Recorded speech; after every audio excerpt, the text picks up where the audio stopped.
The morning sun stretched slow fingers across the Arizona plains, brushing gold over the tall grass and warming the red earth. Cade Mercer, quiet, broad-shouldered, a cowboy whose voice seldom rose above a murmur, rode his sorrel horse toward the river. He wasn't looking for trouble. He was only looking for water. The drought had lasted too long, the cattle were thin, and his ranch sat like a wounded animal waiting for rain. But fate had a strange way of guiding a man's reins.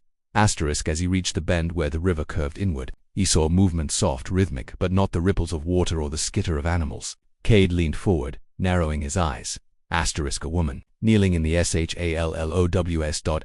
Her long black hair clung wet to her back, and her hands moved steadily through the water as she washed torn pieces of a cotton dress. Not just worn, ripped, as if someone had pulled at it violently. As if she had run, Cade felt his breath still. She was Apache. Not a girl, a woman, strong, carved by the desert winds, with a quiet grace even in exhaustion, but her shoulders sagged as though she carried a mountain's weight. Cade didn't move at first. He knew enough to stay respectful. The Apaches had no love for white cowboys riding unannounced into their space, and he'd never been a man to intrude on a woman's grief. But then he noticed the crimson dried on the edges of the torn dress, blood and the bruise darkening her shoulder, and the way she winced when she lifted her arm. Something inside him, something protective, something he didn't know, still lived, rose hard in his chest.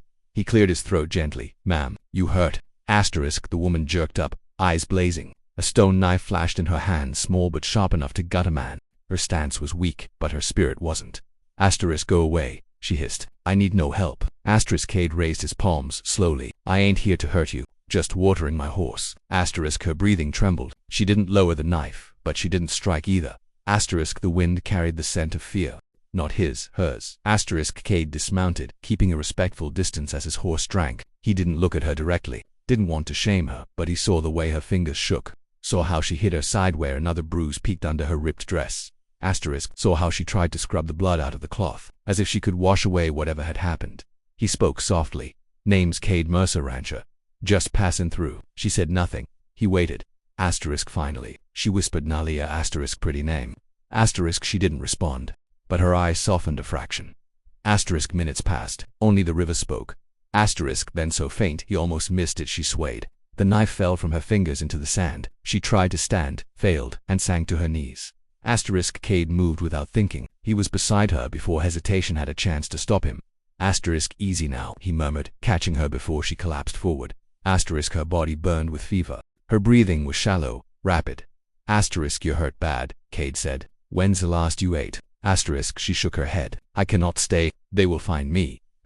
"Who?" She swallowed hard. The answer came like a stone scraping against her throat. "Men from the border post. 3 of them." Cade's jaw clenched. "Soldiers, drunk, bored soldiers known to take what wasn't theirs." "What did they do?" he asked gently. Nalia closed her eyes. "Enough." Cade didn't ask more. He removed his coat and wrapped it around her shoulders, careful not to touch skin she didn't offer. "You're safe with me," he said quietly. "I promise."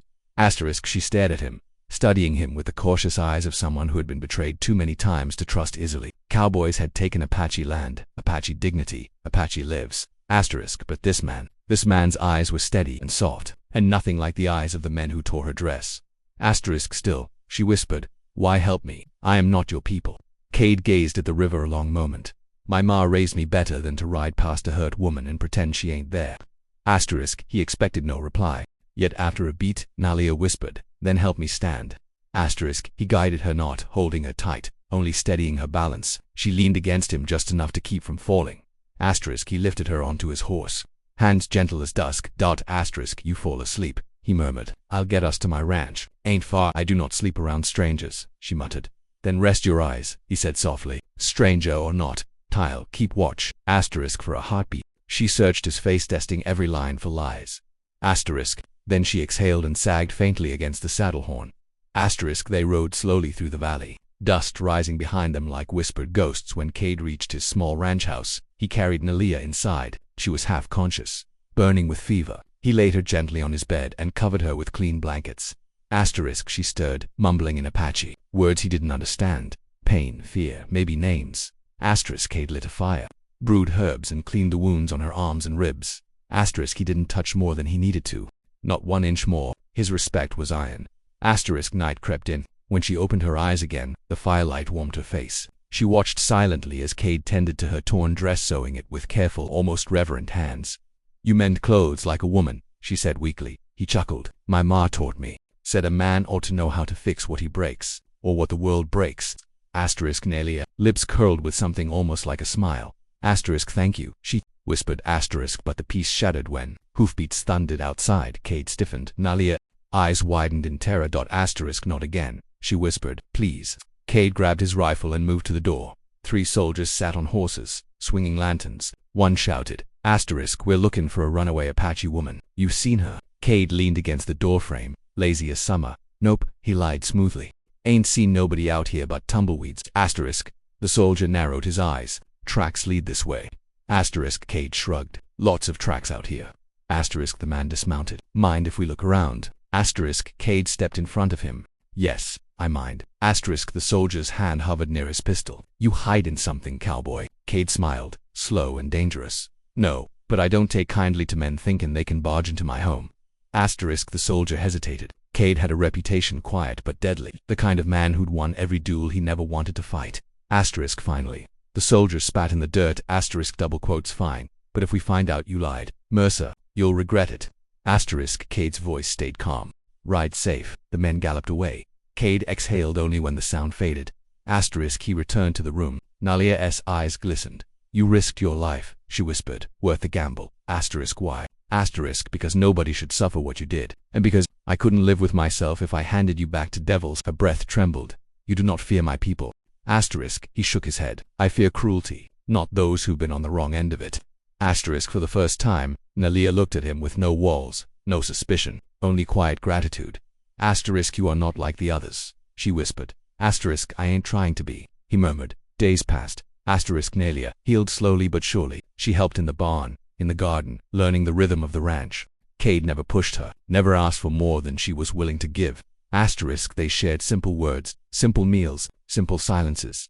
But something warm bloomed quietly between them, like a wildflower growing through cracked stone. One evening, as the sky burned orange, Nalia stood at the fence watching the horses. Cade joined her, his arm brushing hers accidentally. "She didn't pull away, Cade," she murmured. "Yeah. Soon, my people will come for me." "I know." "You will let me go." He swallowed. "If that's your path." Nalia turned to him.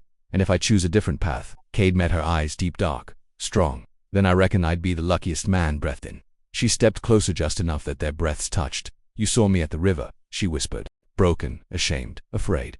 Yet you treated me as though I was whole." "You are whole," he murmured. "Just hurt. Hurt ain't the same as broken." Her hand rose, trembling, and touched his cheek. "You healed parts of me I thought dead," she whispered. "How does a cowboy do that?" Cade's voice was low. "Maybe because you healed parts of me too." They stood there in the fading light, hearts speaking softly, without fear. 2 days later, the Apache riders arrived, painted, proud, fierce. Nalia stepped forward, head high, no longer trembling. An elder spoke. "We came to bring you home." Nalia looked at Cade. He nodded, hiding the ache in his chest. "Go on," he whispered. "They're your people." She turned to the elder. "I will return with you, but I must speak first." She faced Cade, her voice strong. "You saw me at my lowest," she said. "But still, you gave me dignity, strength, safety." Cade swallowed. "You deserved all of it." Nalia took his hand openly, boldly, in front of her people. "I will return to my tribe," she said softly, "but not to stay, only to heal, to speak truth, to reclaim my honor." Her voice trembled with emotion. "And then I will come back to you, if you want me." Cade emotional. "I'll wait a lifetime," he whispered. She leaned in and pressed her forehead gently to his, an Apache gesture of deep promise. "I will return," she promised, "not as a wounded woman, but as myself." Then she mounted her horse and rode, with her people, into the red horizon. Cade watched until she became a shadow against the sky. The land felt quiet but not lonely, because he knew deep in his bones the river had brought her to him once. And it would bring her back again.